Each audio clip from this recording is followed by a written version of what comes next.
किंवा मग काल जे प्रस्ताव आले होते 3 मोकळ्या जागा, 3 मोकळी मैदानं ह्याला रेसिडेन्शियलमध्ये कन्वर्ट करणं. म्हणजे एक मैदान फुटबॉलपटूंसाठी होतं, त्याच्यातून अनेक फुटबॉलर्स असे आहेत जे देशासाठी खेळलेत, देशाच्या टीमसाठी खेळलेत. ते मैदान त्यांना एक्झिबिशन सेंटरमध्ये करायचं होतं. अरे राहू ते, खुर्चीचाच खेळ चालू आहे, पण थोडं तो आवाज इथपर्यंत येतो, मग तुमच्या बातम्या काहीतरी भलत्या लागतात, तिकडच्या खुर्चीचा खेळ.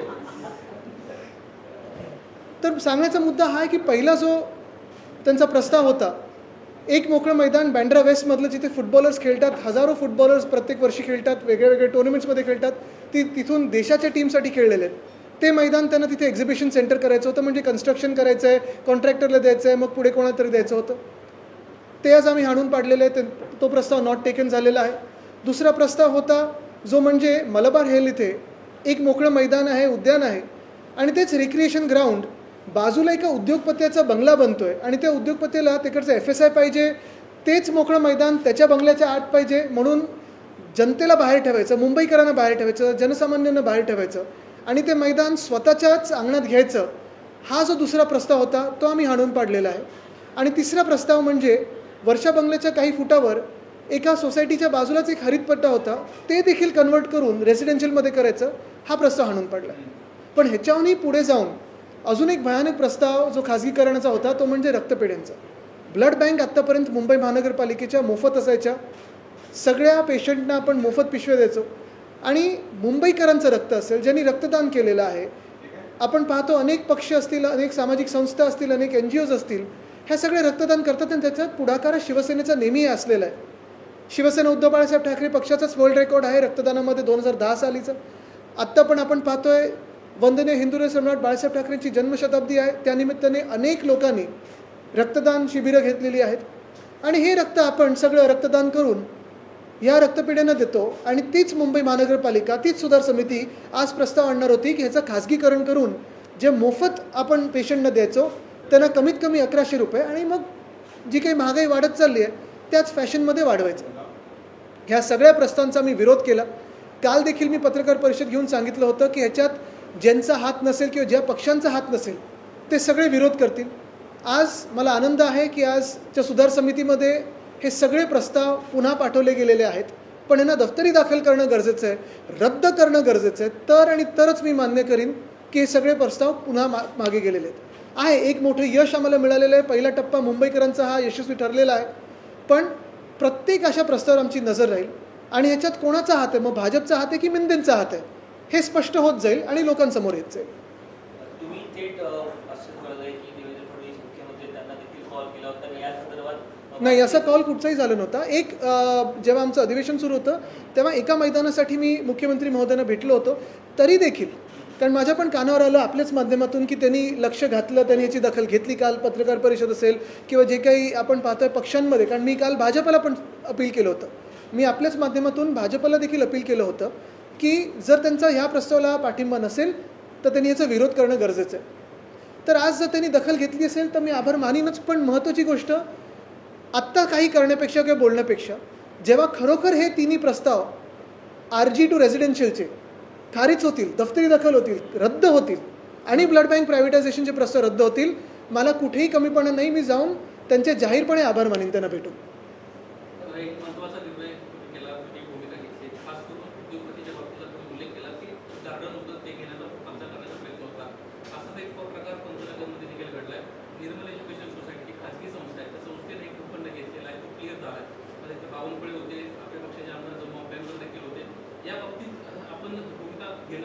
नक्कीच आम्ही घेणार आहोत. आपण पाहिलं असेल सर्व मुंबईमध्ये आता आज पण एक मैदान परत ढापण्याचा प्रकार होता, तिथे देखील आमचे आमदार महेश सावंतजींनी आंदोलन केलेलं आहे. तिथे आमचे निशिकांतजी पण आंदोलन करत होते, जे नगरसेवक आहेत. अनेकदा असं होतं की आमदारांना जेव्हा एखादं इन्व्हाइट येतं तेव्हा तुम्हाला बोलवलं जातं की सरकारी कार्यक्रम आहे, पण पूर्ण गोष्ट सांगितलं नसेल. पण जी काही महत्त्वाची गोष्ट आहे बघा, कुठेही जर काही चांगलं होत असेल, जनतेसाठी अजून सुसज्ज काहीतरी होत असेल, परवडणार होत असेल, मोफत होत असेल, कुठेही विरोध नाही. पण कुठच्याही सेवेला किंवा कुठच्याही मुंबई महानगरपालिका असेल अथवा शासकीय वस्तू, जागा, सेवा ही खाजगीकरण होऊन कोणाच्या तरी खिशात जाणार असेल, मालकी हक्काची होणार असेल तर त्याला आमचा विरोध राहील. जर सेवा सुधारणार असतील, कोणीतरी पुढे पाऊल चांगलं करत असेल, मुंबईसाठी असेल, महाराष्ट्रासाठी असेल, तर आम्ही त्याचा विचार करू.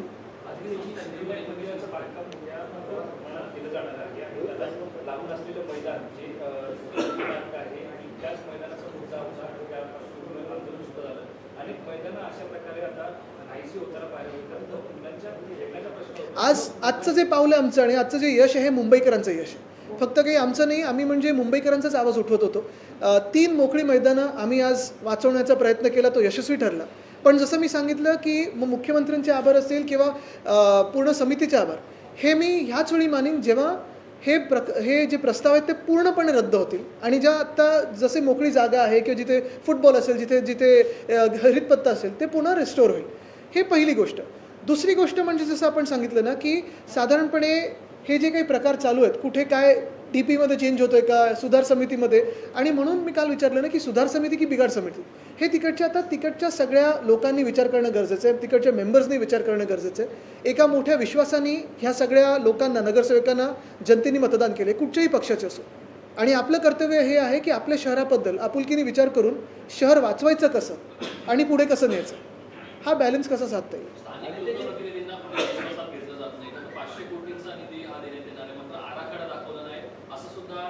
नक्कीच अनेक प्रस्ताव असे असतात आणि आपल्याला अजून एक आठवण करून देईल. काल सिद्धिविनायक मंदिरासाठी 500 कोटी आहेत, पण आमच्या वेळी एकविरा मंदिराचं देखील आम्ही काम सुरू केलं होतं.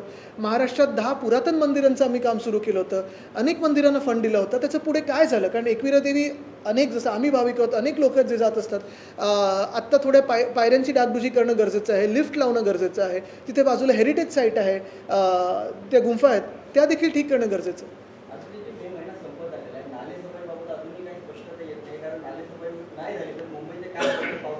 मुंबईचं काय होणार आहे आपण दिसणं बघणार आहेत, कारण मुंबईचे हाल आत्ता आपण पाहतोय, पाण्याचे कट लागलेले आहेत. गारगई धरणाच्या मागे पलटायत, पण डिसॅलिनेशनचा जो प्रस्ताव आमचा होता तो प्रोजेक्ट पूर्ण केला असता या लोकांनी, तर आत्तापर्यंत मुंबईला पाणी आलं असतं, कुठेही कट लागण्याचा प्रश्नच नव्हता. मुळात गोष्ट ही आहे, आपण पाहिलं असेल, नुसतं 10% नाही, अनेक ठिकाणी जास्ती टक्के पाणी कट लागलेलं आहे, प्रेशर कमी येतं आहे, वेळ भयानक कुठची तरी भलती करून टाकलेली आहे. रस्त्याचा जर तुम्ही हाल बघितले तर अनेक रस्ते जे सेंट्रलाइज्ड 2 वर्षापूर्वीपासून सुरू झाले होते ते पूर्ण नाही झाले. जसं कोळीवाड्यामध्ये आमच्या, मी अनेकदा हा विषय घेतलेला आहे की सेंट्रल कुठचं तरी काम सुरू होतं, तिथे वॉर्डाचं काम वॉर्डांनी पूर्ण केलेलं आहे, पण हे जे काही सेंट्रल कामं दिली होती, कोळीवाड्यातला महत्त्वाचा रस्ता सेफ स्टेजवर तरी आणलं आहे का तुम्ही?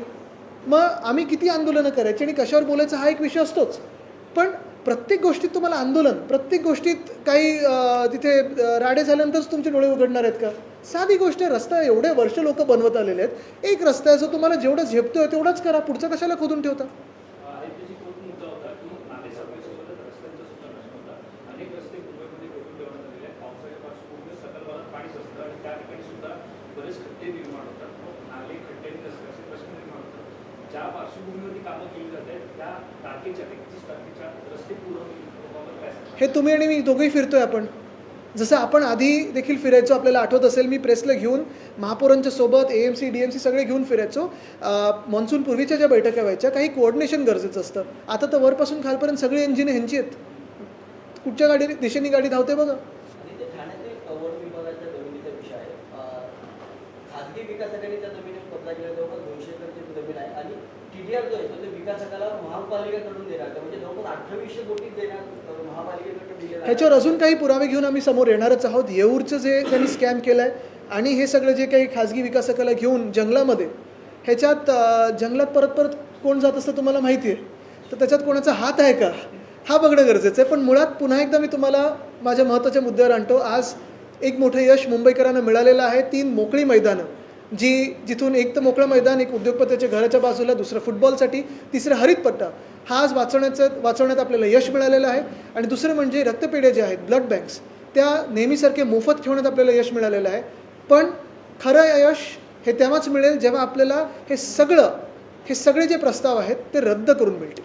राज्यातील कांदा प्रश्न अत्यंत महत्त्वाचा आहे आणि त्यासाठी आज दिल्लीमध्ये बैठक होते. सगळे नेते कांद्या प्रश्नासाठी आम्ही अनेकदा या मागच्या आठवड्यात आंदोलनं केलेली आहेत. आपण पाहिलं असेल, अंबादास दानवेजींनी आपल्या समृद्धी हायवेवर पण केलं आणि काल परवाकडे नाशिकमध्ये पण केलं. ह्याच्यात अनेक लोक आणि अनेक शेतकरी उतरलेले आहेत. पण जसं मी सांगितलं ना की हे सगळे प्रश्न जे आहेत, आंदोलनं होत आहेत, पण सरकार संवेदनशील आहे की नाही हे आता पुढे काय पावलं टाकतं हे ह्याच्यावरनं ठरेल. पण दुसऱ्या बाजूने लोकांनी पण मतदानाच्या वेळी हा पण विचार केला पाहिजे की संवेदनशील सरकारला आपण मतदान करतोय की एखाद्या निर्दयी सरकारला पण मतदान करतोय.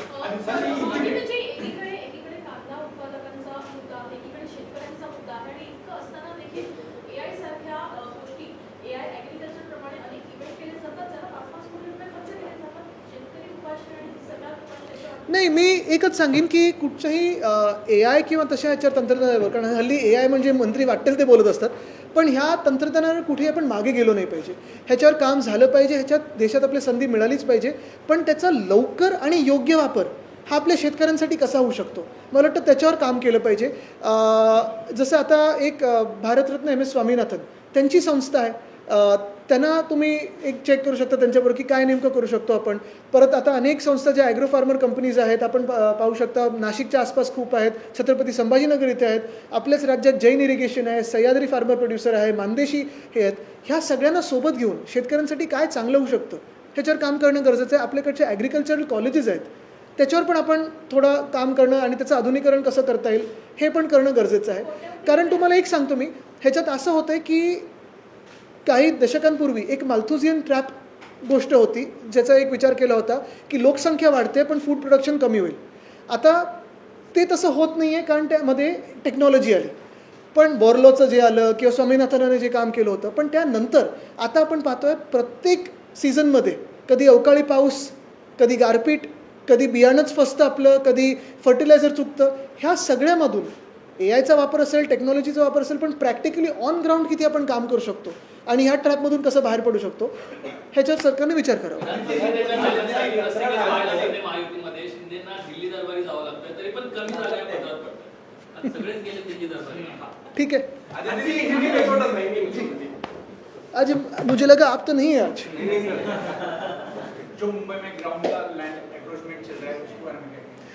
कल मेरे पत्रकार परिषद के माध्यम से, आप ही के माध्यम से 3 महत्वपूर्ण प्रस्ताव जो रिक्रिएशन ग्राउंड को कन्वर्ट करने के लिए थे टू रेजिडेंशियल, इसकी निंदा तो की लेकिन आंदोलन करने की भी तैयारी दिखाई.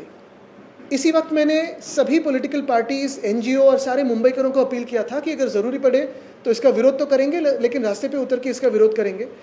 मुंबई में जो मैदान है, अगर आप देखें तो रिक्रिएशन ग्राउंड और प्ले ग्राउंड इन दोनों में बाइफरकेट किए गए हैं. अपने अपने रूल्स रहते हैं, लेकिन ये 3 जो प्रस्ताव थे, कल के जो 3 प्रपोजल्स थे, उसमें 3 रिक्रिएशन ग्राउंड्स को कन्वर्ट करना चाहते थे सरकार रेजिडेंशियल एरिया में. एक था एक इंडस्ट्रियलिस्ट के घर के बाजू में, जहाँ पे उनको वही प्लॉट जो रिक्रिएशन ग्राउंड का था उनको इंडस्ट्रियलिस्ट के घर को अटैच करना था. दूसरी बात थी एक फुटबॉल ग्राउंड की, जिस फुटबॉल ग्राउंड पे बहुत सारे खिलाड़ी ऐसे बन चुके हैं जो अभी नेशनल टीम के लिए खेलते हैं, वो भी उनको लेके एग्जीबिशन सेंटर करवाना था. और तीसरा था जहाँ मुख्यमंत्री महोदय रहते हैं उनके बाजू में ही बगल में एक ग्रीन जोन है, उसको कन्वर्ट करना था रेजिडेंशियल में. इसका सारा विरोध हमने किया. और चौथी बात एक प्रपोजल की थी, जो ब्लड बैंक्स अभी तक फ्री में थी, मुफ्त में खून मिलता था, उसी को ये कीमत लगाना चाहते थे और प्राइवेटाइज करना चाहते थे. कल जब हमने विरोध किया, सभी को मैंने अपील किया, आज उसका परिणाम आप देख रहे हो. पूरी सुधार समिति ने यानी इम्प्रूवमेंट कमेटी ने भी विरोध किया, और मैं यही चाहता हूँ कि ये चारों प्रस्ताव पूरे के पूरे खारिज हो.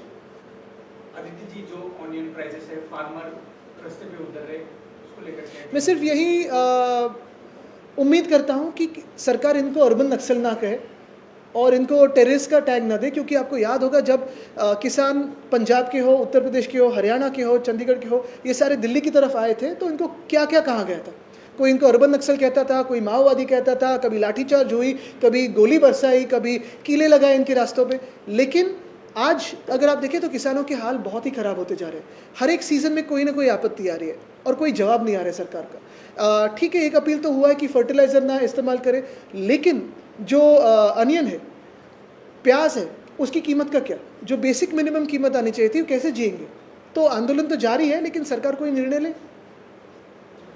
आदित्यजी, झालं.